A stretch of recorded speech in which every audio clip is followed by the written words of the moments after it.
Hey, everybody. Welcome back to another episode of Brilliantly Resilient Live. We are so excited to be here today. We have a wonderful new friend.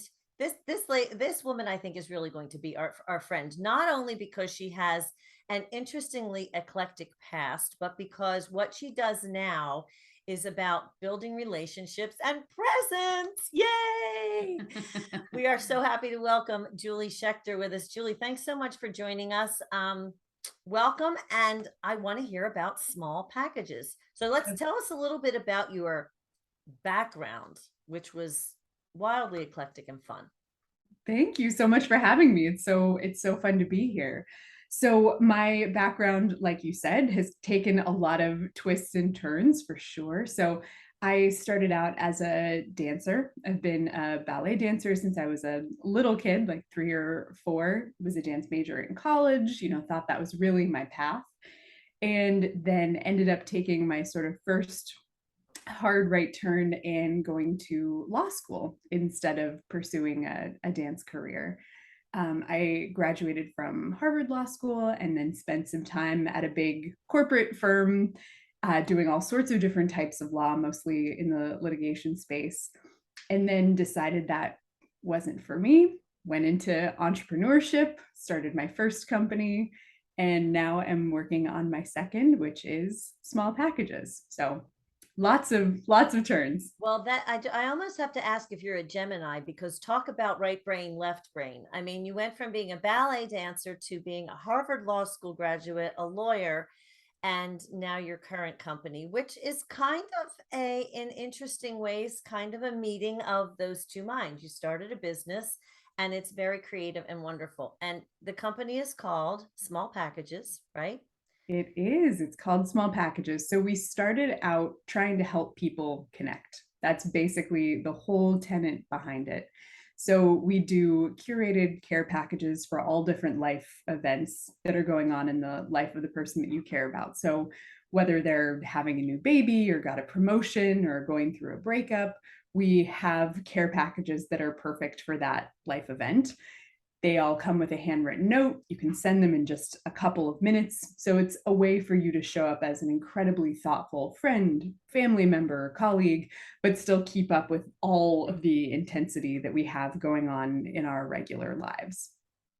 Wow. I'm sitting here thinking about when I was in college and they would do care packages, 80 gajillion years ago when you couldn't do emails and texts and all that. And my parents would send care packages. And to this day, I have friends that I went to college with from my soccer team that still talk about my dad's care packages. Like at Halloween, he would send little trick or treat bags and he always sent something goofy, but there's just something to that. You have me like so nostalgic here. And when I moved away from Philly years ago, before I even had kids, out in Chicago, there was a care package from Philly company that would send you like people would send me soft pretzels and tasty cakes. And I still remember every single package and every single person that sent them. There is something to that word care in there. Absolutely. And that's kind of why we decided to sort of focus in on that part of it. Obviously, there are a million ways that you can take care of people with calls and texts and, showing up in person.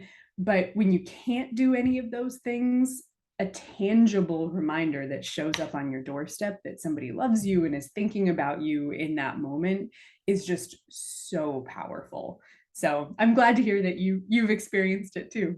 Well, and honestly, there's times where you can't like when you have a new baby, it's hard to accept people into the home. And you said a breakup package. I have a 19-year-old going through a breakup. Dear Oh, God, Julie, I'm like, can we go to an island somewhere and not talk about this anymore? But and he doesn't want people in his face or talking about it, but he needs to like and trying to figure out ways to show him that I care and take his mind off of it has been challenging this summer. yeah. And that just sounds incredible to me that you have a package for that. What's so funny about it is we started out with a whole range of occasions, positive, negative, because we knew people wanted to show up for everything. Self care is by far a bestseller because you can, send that for anything. But second in line is this box that we call something awful, which sounds so morbid and terrible, but it is for when somebody gets a bad diagnosis or something, just when something awful happens. And I wasn't expecting it to do so well, but it makes complete sense because there's so often times when you just desperately want to show up for someone, but you don't know what to do or what to say. And so having something turnkey, you can just focus in that direction is just so helpful to folks. There's so much about when I was looking at your background and everything, there's so much about what you say. The whole point of this enterprise began as, and I'm looking at a couple of things and words that I wrote down. You talk about the mental load that people have, overwhelm, the loneliness epidemic. I mean, we live in a world where we think we are so connected, and we are, virtually to a bazillion people, but we end up losing our connections. And you say relationships are the bedrock of mental health. We've been talking about mental health a lot over here at Brilliantly Resilient. And it's so easy to get caught up in, as you said, everything that we have to do. We tend to think of relationships as this warm, fuzzy place that's always just there, but we have to nurture that too. And yet we don't always have the time to do that. And again, point that you both just made, we don't always know what to do. So, this idea of creating something that people can say, I have no idea what to do, but I need to reach out. And this idea of this loneliness epidemic, where did you hook into that? Because boy, did you hit the nail on the head. Yeah, well, I certainly can't take credit for that one. So back in 2017, the former Surgeon General Vivek Murthy sort of coined that term and declared it a public health emergency, which is wild because, of course, that was way before COVID came along and made it significantly worse.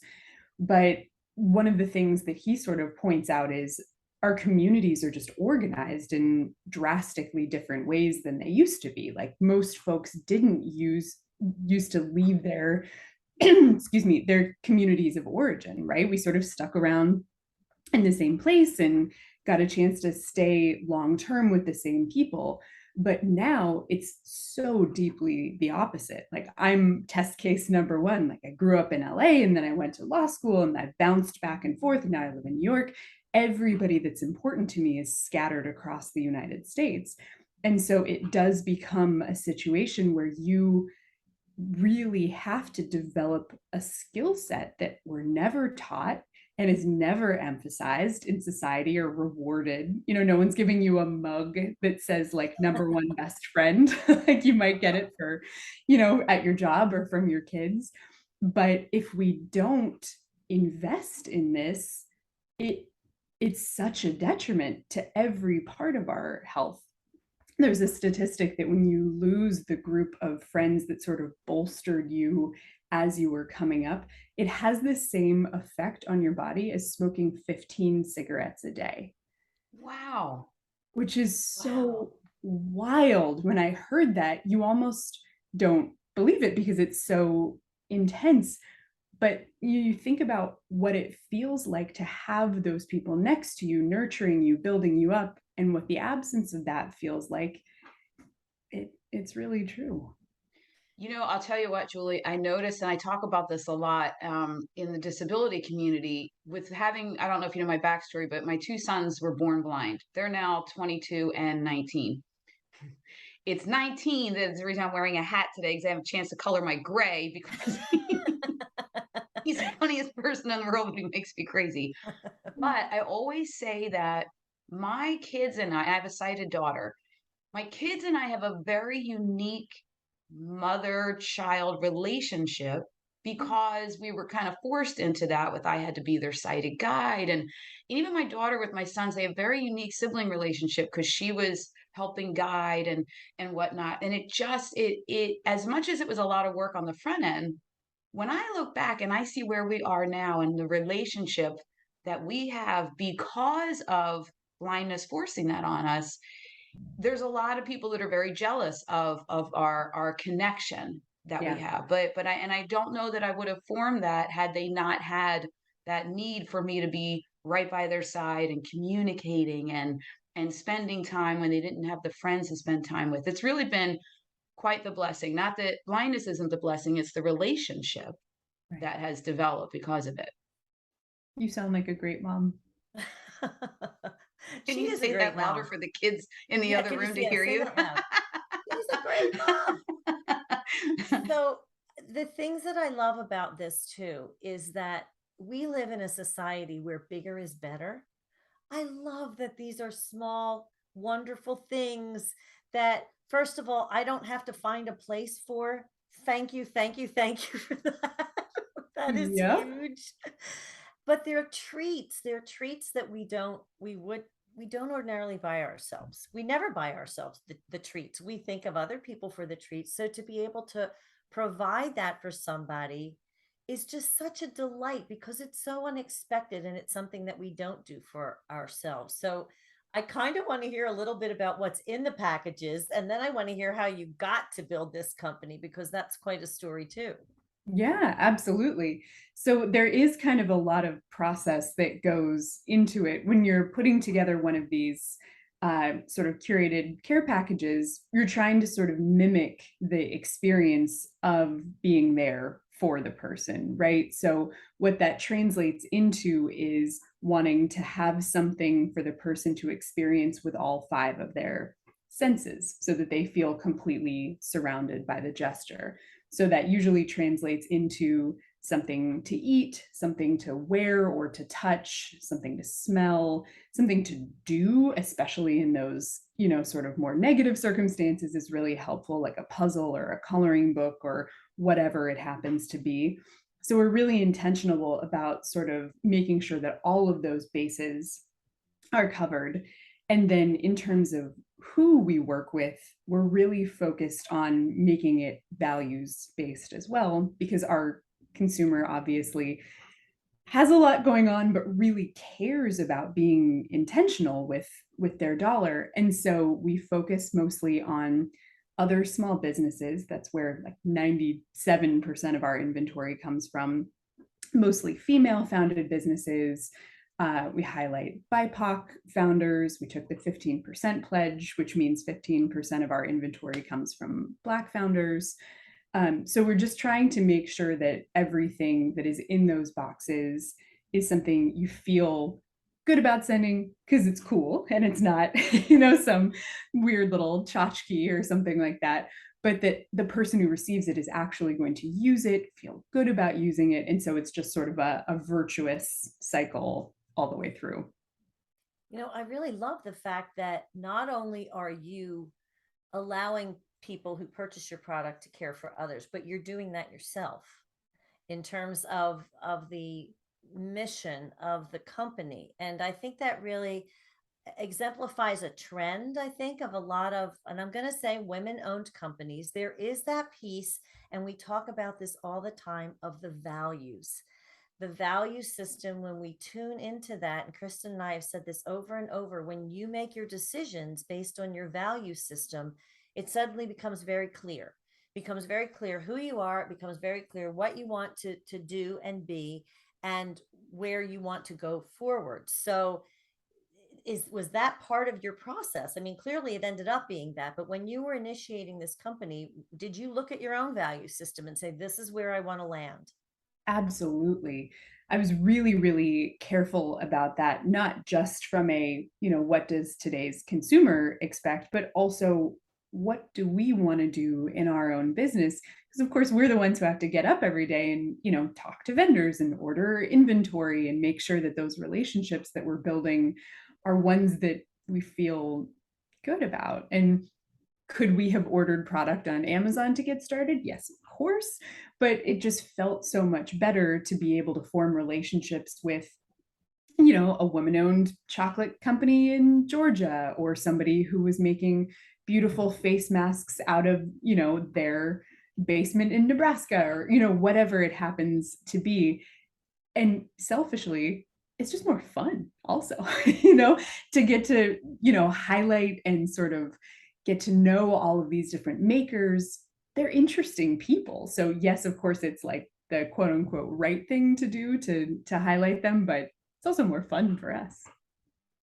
You know, you're totally exemplifying a thing that I was just diving into this week. We're about to go out to Denver and do a big keynote for leadership of this organization, and I've been really diving into what are the trends, I guess, in leadership now that everything is upside down and inside out, and things are different now than before. And the number one thing that I'm finding is relationships, about having relationships with, like you're saying, your vendors, your staff, the building things like it's even the stuff I was reading was mentioning about managers. Like, have you ever asked the person at the front desk about their weekend, what they do on the weekend, like down to that nitty gritty, to have a relationship before you're trying to lead these people into accomplishing goals. And it's no wonder you're having the success and the smiles that you have because you've already figured that out. Yeah, it's been huge for us, and it's sort of funny, the more that we talk to our customers, the longer we've been in business, the more we're realizing that not only are the relationships the most important thing, but that it's also where people have the most trouble. Not that they don't want them, but like we were talking about before, everybody's just so overwhelmed that it becomes another entire job to manage and move those along. So that's actually what we're working on now. We're building out technology in addition to the boxes to help people with that piece of it, which we're really excited about. I think as I referenced this maybe earlier, that we think of our relationships as this warm and fuzzy place, but the best of them, all of them really, to be valuable, do require some work. But they're the first, they're the main thing that fill us. They're the first thing that we let go. Yeah. And because it's so much easier to tick things off of a little checklist. I picked up the dry cleaning, I made the phone call for the dent, I did this, I did that, I did the other thing. But oh, I have to call so and so, or I have to do whatever to nurture a relationship. That always gets pushed to the bottom of the list. And yet we'll go onto Facebook and we'll comment on somebody that we've never met before because it takes 2 seconds. So Yeah. I really love that this is a tangible way to do that. So tell me, I'm interested. Tell me a little bit more about the technology to help people manage. Yeah, absolutely. So this is the direction our company is going. We're super excited about it. So we're rebranding to Present. And this technology is basically going to be sort of a personal assistant that sits in your pocket and tells you when to reach out to people, whether it's because there's a big milestone coming up or because a certain amount of time has passed since you have talked to them, and then helps you understand what to do in that moment. So if it's for a birthday or another occasion like that, based on what you've told us about them already, we're able to curate the perfect gift for you to send, or the perfect card, or whatever it happens to be. And then we handle all of the fulfillment as well. So we're branching out beyond our own curated care packages into whatever it is that works for that person. So you can manage your relationships with fathers and husbands and your friends toddlers, whoever it happens to be that you want to take care of. We're able to help with that sort of remembering and fulfillment piece as well. Wow. I look at this and I think, some people are going to go, oh my gosh, you need a virtual assistant to help you manage your relationships. Yep.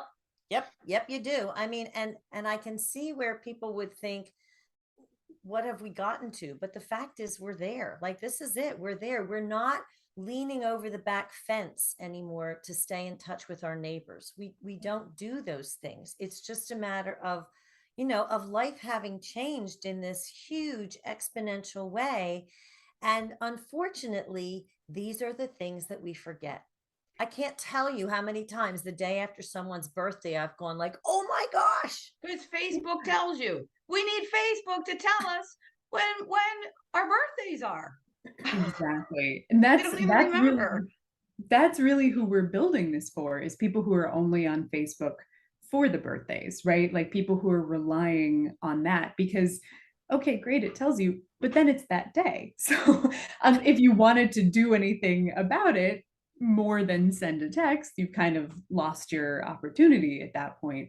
And it's funny that you say, people are sort of embarrassed about, like needing a tool to help in that arena, that's really the taboo that we're trying to push against here, because we're comfortable in the rest of our lives using tools for everything else that's important, right? To streamline our diet and our exercise, and how do we get our kids fed, and all of these other things that are crucial. But for some reason, like this is the pillar of life in which we're supposed to be able to like do everything ourselves. And it's just the craziest notion. So we're really trying to break down that stigma. Well, I have to say, you, Julie, are not the first one to do this, because every Christmas, my mother gives me a handwritten calendar with virtually everything in the family My mom written does the down same on it. thing. She's my, yeah, there are, but we do rely sometimes on these kinds of things. I mean, we rely on our own calendars, but like you said, you put it in for the day, and then if for some reason you didn't look at your calendar that day, it's gone and you forget about it. But we already need these kinds of things. I am constantly texting my kids and saying so and so's birthday today, don't forget so and so's birthday, because we need to bring these things back to the forefront of our consciousness. Exactly. And when you're living in a world where information and noise and stimulus is being pushed at you all the time in all of these different directions, it's almost like, and what we're trying to build is a tool that helps push the relationships up along with everything else, right? We could say we should be able to just carry all of this around, but that also usually falls to the woman in a relationship too, right? So we're kind of feeling this is sort of a feminist play also, but It but is. even just as an individual, if you take that part out of it, you shouldn't have to. Like somebody should make it easy. So that's what we're trying to do. Oh, Well, and I really do believe that this is the heart of what people are going to really want this, because when I look at my Facebook, the things that get the most like by probably a 95% margin of engagement are one of my kids' birthdays, my birthday, like the relationship type stuff. If something happens, not the, oh, you just got a new car, or oh, it's the relationship kinds of things. When my kids graduate from, high school, college, it's all those things that get them. I mean, like the margin is huge. And I actually just put on Facebook the other day that in my family group text, I have four brothers, and then all the spouses and all the cousins and nieces and nephews are in this one massive group text, right? Oh, And wow. I said the two messages that get the most reaction and people engaged are when it's someone's birthday, and my mom posted at 7 o'clock in the morning, waking up all the kids, right? That gets everybody engaged. And the other day when the Choco Taco was discontinued, that was a, that was a big one.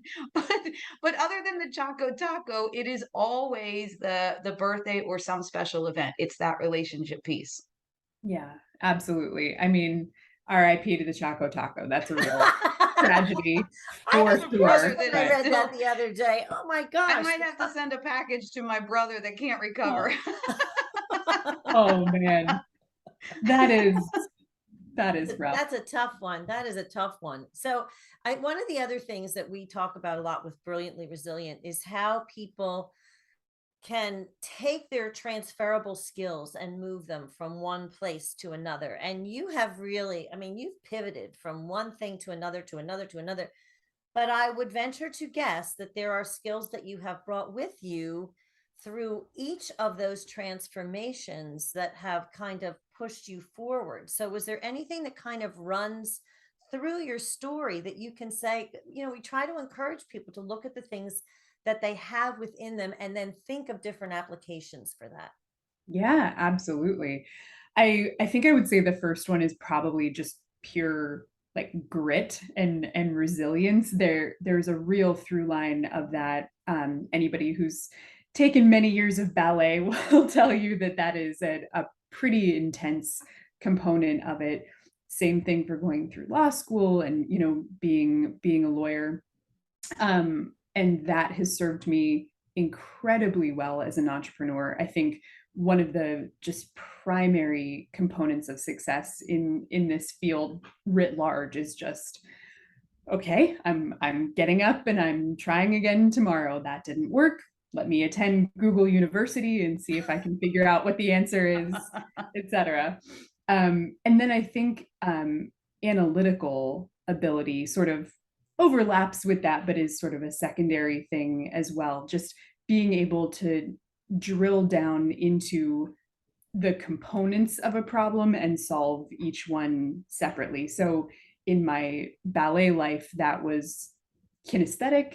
In law school, that became sort of, from an analysis and argument perspective. And now as an entrepreneur, it's, you know, piecing out the different components of marketing strategy and product roadmap and all of those different things that kind of roll together.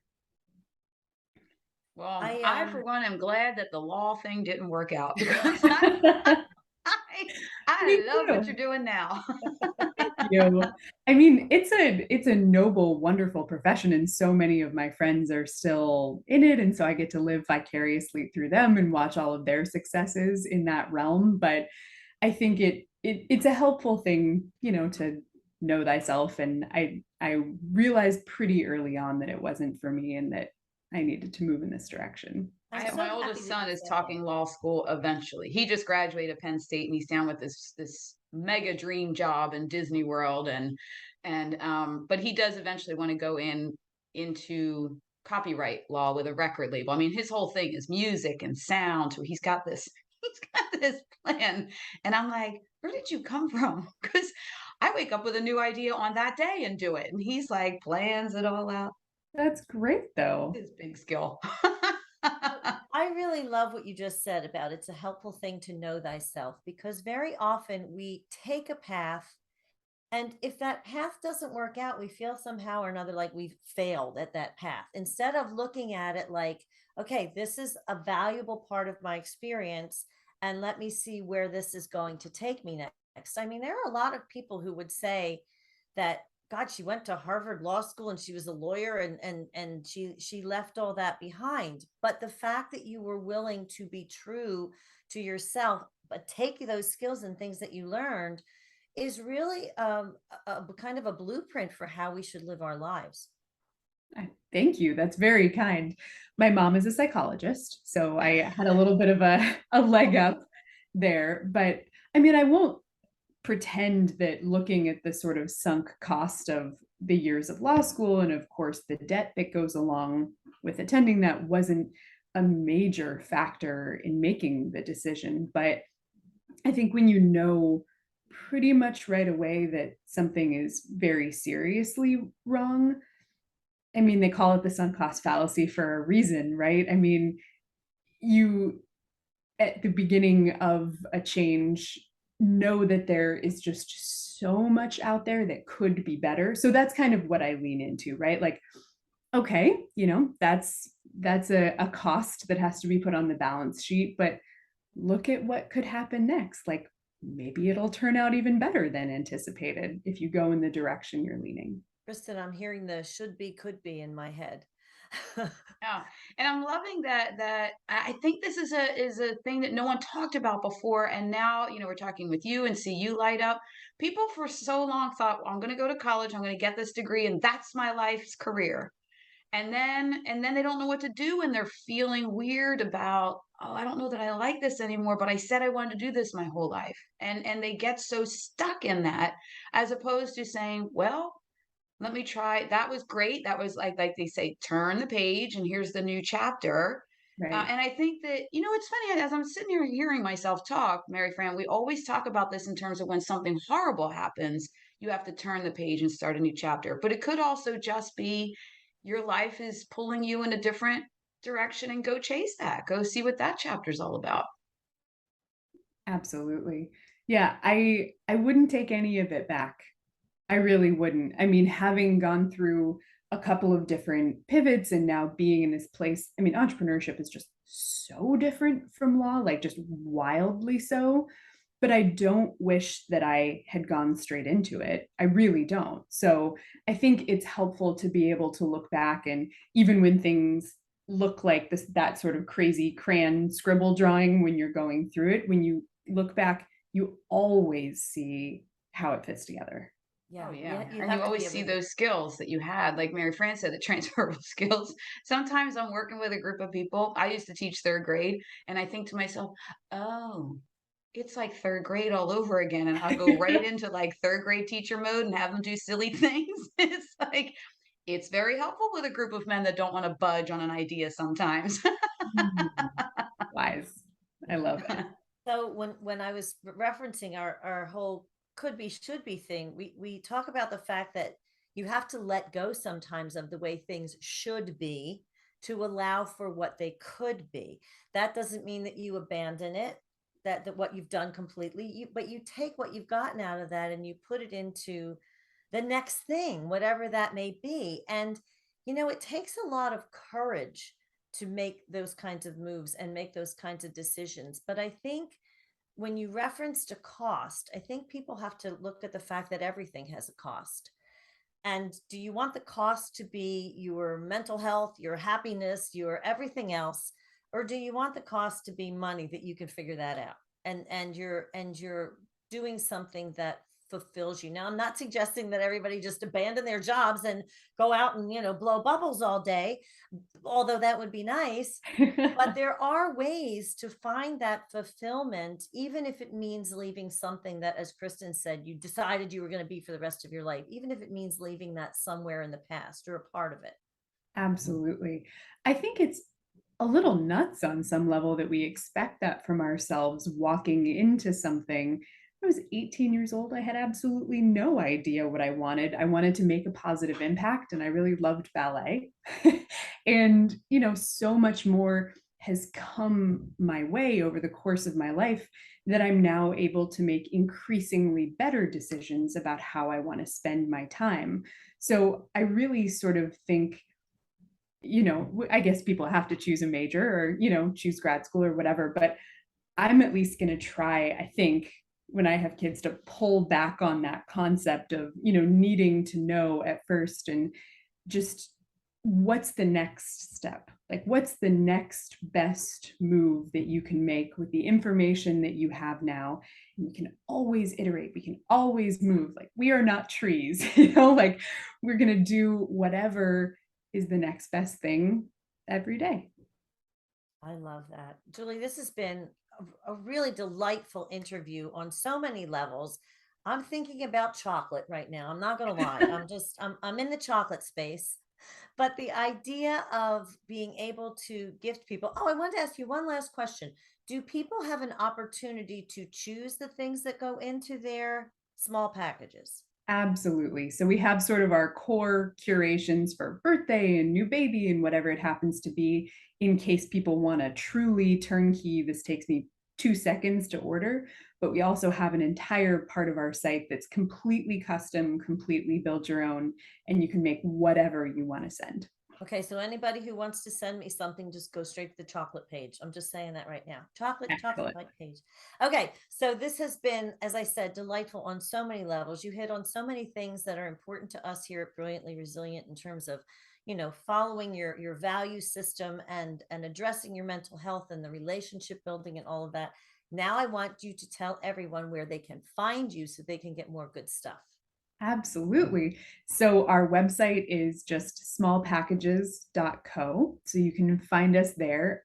We are most active on Instagram, which our handle is small packages. And if you want to sign up for the beta of our new tool present, you can find that on our website as well. And we'd love to have you be like part of the first crew that helps us make it truly great.